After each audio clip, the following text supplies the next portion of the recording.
Hello, property nomads. Hope you're doing well. The UK, as we've discussed before, has a lot of issues with energy security, and whether we like it or not, countries are going to have to be more secure in a number of ways. Energy security is certainly high on that list, and there's a multitude of reasons why that is the case. First of all, I think with all the tensions and everything that have been simmering away under the surface recently, and they're starting to come to fruition. We're seeing a whole range of global and macro things going on that are not good. We're being led down a very dark and dangerous path. And when you are in a country that doesn't necessarily have a lot of natural resources, you're going to get into a situation like we have in the UK, where we are being forced to import 1.5 billion pounds worth of electricity. I'm just going to screen share this article here. So this is it's on MSN. It's via the Daily Express, and yes, Macron, the French president, is probably rubbing his hands because of the UK being forced to import 1.5 billion pounds worth of electricity.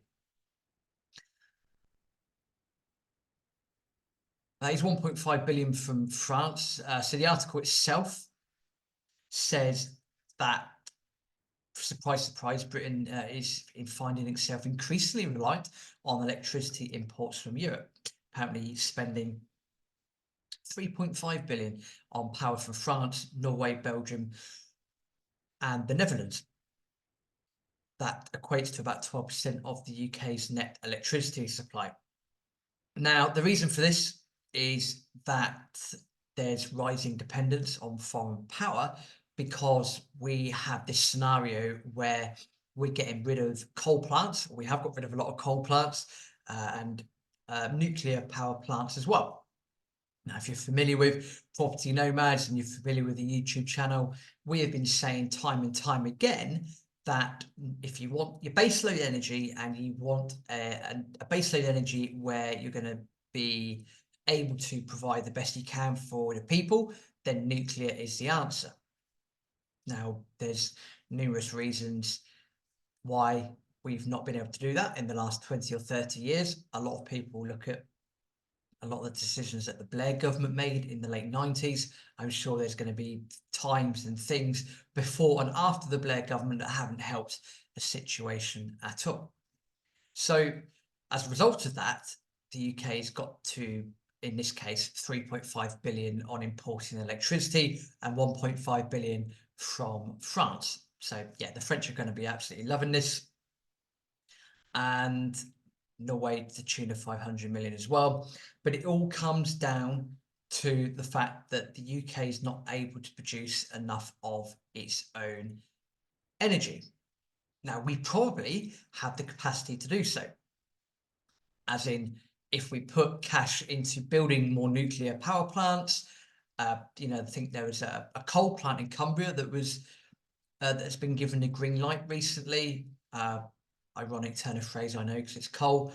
But these are the things that we need. And you're met with, again, eco warriors and all these eco people every step of the way.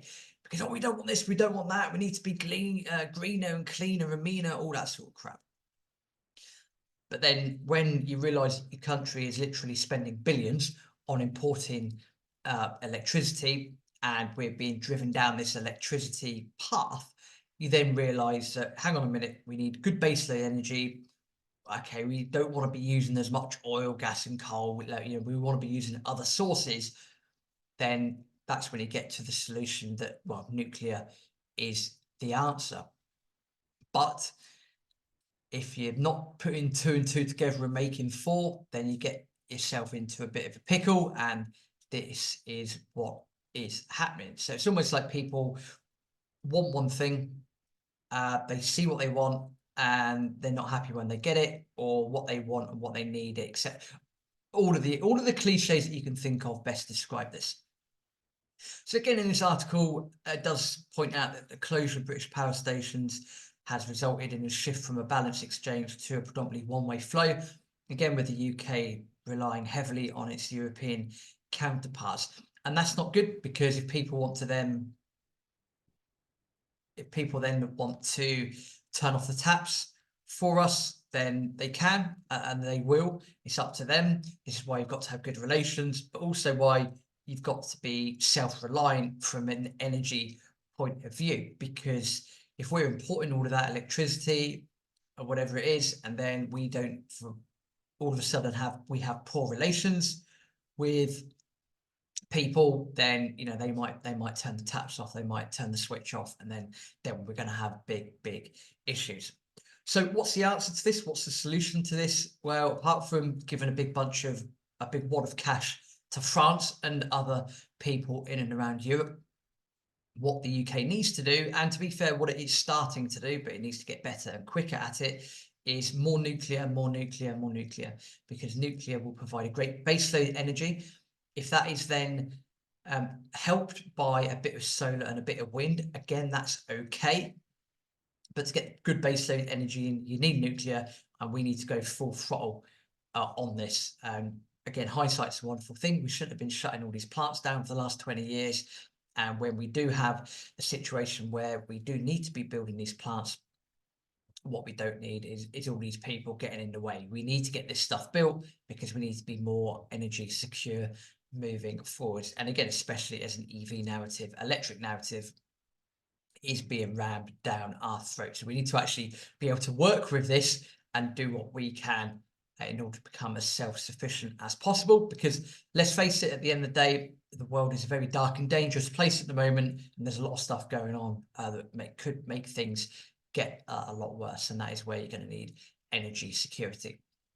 As we always say, thank you for listening. Thank you for also recommending the channel to as many people as possible. If you haven't already subscribed, please do subscribe. We're seeing a nice uptick in numbers, and that is because of the content we're producing, and you also sharing that as well. So please do go and do us a small favor. Subscribe if you haven't already subscribed. And if you have already subscribed, please share the channel with as many people as you can. Thank you very much. See you in the next video.